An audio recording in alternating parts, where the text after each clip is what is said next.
Hello, good evening mga future criminologist.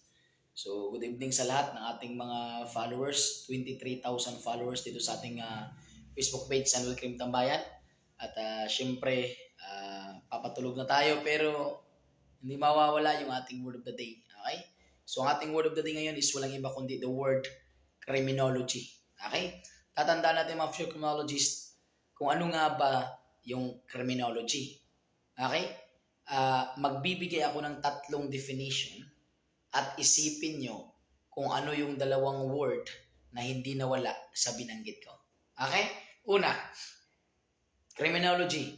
According to Edwin Sutherland, the Dean of Criminology, and coined the word criminology, ang sabi niya, criminology, it is the study of knowledge regarding crime as a social phenomenon. It includes making of laws, breaking of laws, and the reaction toward breaking of laws. Pangalawa, according to some author, criminology is the study of crime and criminal behavior. Pangatlo, according to Republic Act 11131,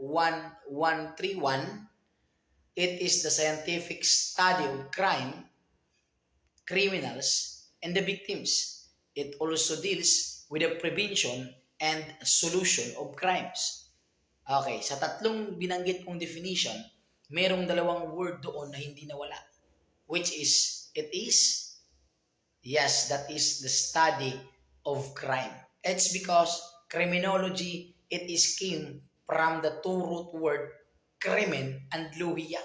And when we see crimen, it is the violation of laws forbidding or commanding it. And that is considered crime. And luhia, it means study. The reason why, kapag i-connect natin yan, is study of crime. That is considered criminology. So, yan ang ating definition sa tinatawag nating criminology. Kaya, pag tinatanong naman tayo, Sir, study of crime lang naman siya. Bakit nasabi pang it is the study of crimes, criminals, and the victims? Sapagkat tatandaan po natin na kapag meron pong krimen, ay meron po talagang criminals. Kaya isinali sa pag-aaral yung sinasabi nating mga criminals. Pangatlo, kapag merong krimen, merong criminal, syempre, in general sense, meron din niyang victims. Pero may exemptions po. May mga krimen po na walang direct victim. And that is called victimless crime. Like for example, PD 1602, illegal gambling, wala ka pong direct victim dyan.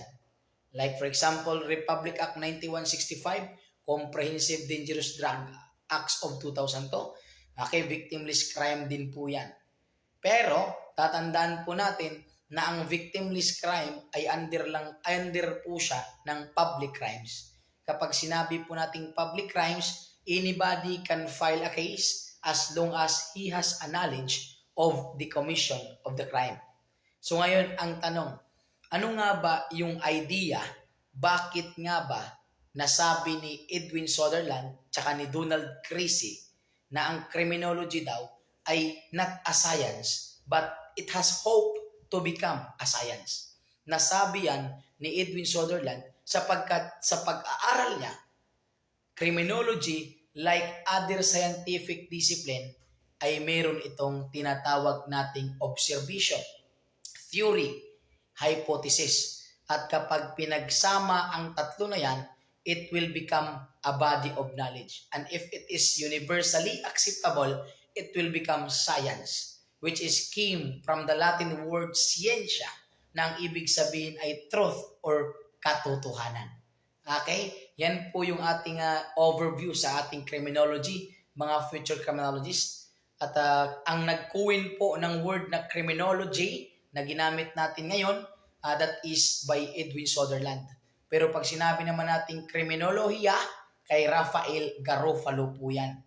Pero pag sinabi naman natin criminology, yung last E, may last E sa dulo, yung last E po na criminology, that is kay Paul Topinard, the French word of criminology po yan.